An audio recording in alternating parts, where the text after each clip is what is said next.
Ajak Anda untuk memperbaharui informasi terkait evakuasi para WNI dan juga penanganan gempa di Turki. Sudah bergabung bersama kami melalui sambungan telekonferensi Tarek Amar Maulana, mahasiswa Indonesia di Kaman Baras, Turki. Selamat sore waktu Indonesia, Tarek. Ya, Assalamualaikum warahmatullahi wabarakatuh.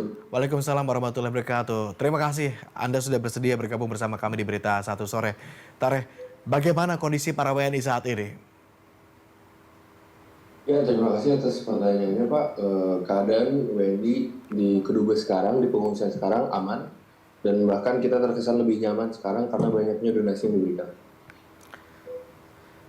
Baik, terakhir kami sempat berbincang juga dengan salah satu mahasiswa di sana, jumlahnya ada lebih dari 100. Saat ini sudah adakah daftar nama baru atau tambahan data begitu dari WNI yang sudah bergabung di KJRI sana?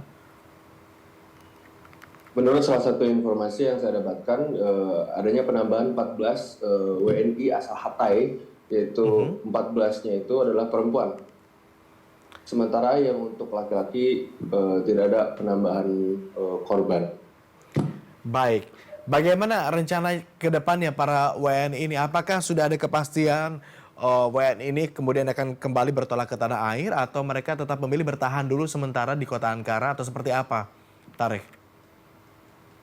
Jadi setelah kita mendengar informasi yang resmi dari Bapak Presiden Erdogan sendiri mengatakan bahwa seluruh universitas di Turki akan melaksanakan online.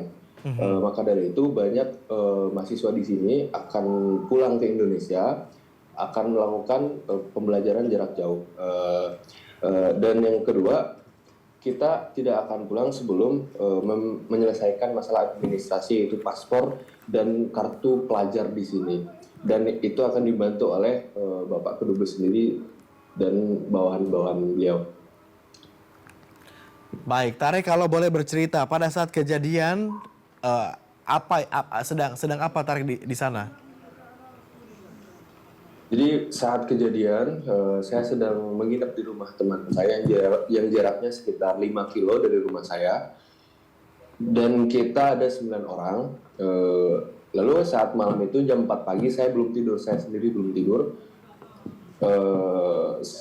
Pas jam 4.17 gempa langsung menggoncang rumah kita di Ur, yaitu di salah satu tempat yang agak jauh dari pusat kota. Lalu saya membangunkan semua teman saya dan kita berlari ke bawah. Alhamdulillahnya bangunan kita tidak hancur sampai sekarang, bahkan tidak retak. Tetapi di lokasi tempat tinggal Anda waktu itu banyak bangunan yang hancur juga atau justru wilayah Anda termasuk wilayah yang tidak sebegitu terdampaknya seperti wilayah lain? Mungkin bisa dibilang 50% hancur, tetapi tidak separah yang ada di pusat kota, yaitu di Merkez.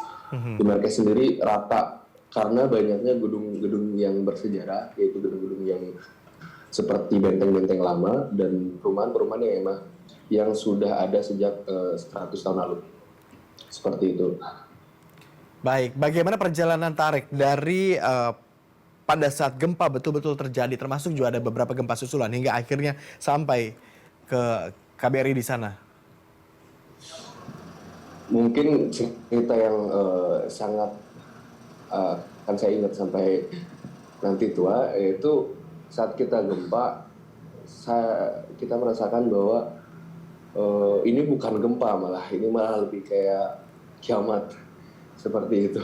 Kenapa Tarek sampai menggambarkan ini bukan gempa tetapi ini kiamat? Apakah saking dahsyatnya getaran terasa atau seperti apa?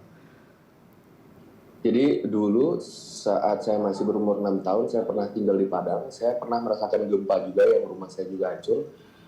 Tapi tidak sekeras ini dan tidak selama ini. Gempa yang terjadi di sini saat saya 2 hari di sana, terjadi sekitar 271 gempa saat 2 hari kita di sana. Dan itu terjadi selama 2 hari dan range waktu antar gempanya itu sekitar 10 menit atau 15 menit. Jadi kita nggak bisa masuk ke gedung-gedung, kita nggak bisa berlindung di mana-mana, dan akhirnya kita memilih untuk mencari gazebo atau seperti gubuk kalau di Indonesianya. Dan yang menjadi permasalahan besarnya adalah saat itu lagi musim dingin dan angin yang sangat kencang. Nah, saya dan teman-teman pun berinisiatif untuk membakar kayu dan mencari papan-papan atau kursi-kursi milik masyarakat yang berada di luar untuk dibakar karena kami tidak punya pilihan lain karena kami kedinginan dan kami tidak punya persiapan untuk keluar. Rata-rata teman saya sendiri keluar tidak menggunakan jaket dan sarung tangan, bahkan celana pendek, dan bahkan ada yang tidak menggunakan sepatu di derajat -6. Oke, bisa dibayangkan derajat -6 itu di sana suasana begitu dingin dan Anda bertahan dengan cara membakar kayu-kayu yang ada di sana. Berapa lama sampai akhirnya tim evakuasi datang? Sekitar 2 hari. Oke. Untuk mencukupi kebutuhan makanan dan minuman begitu dalam 2 hari itu? Mungkin ini juga yang membuat kenapa saya tidak melupakan kejadian ini karena semua tempat di sini sangat bisa dibilang chaos atau sangat kacau karena saat kami ingin membeli makanan kami tidak bisa membeli karena toko tutup, mereka takut itu rubuh dan akhirnya banyak masyarakat di sini membobol atau menjarah toko-toko minimarket seperti Alfamart kalau di Indonesia. Dan kami pun tidak punya pilihan lain dan kami ikut mengambil beberapa makanan karena untuk bertahan hidup.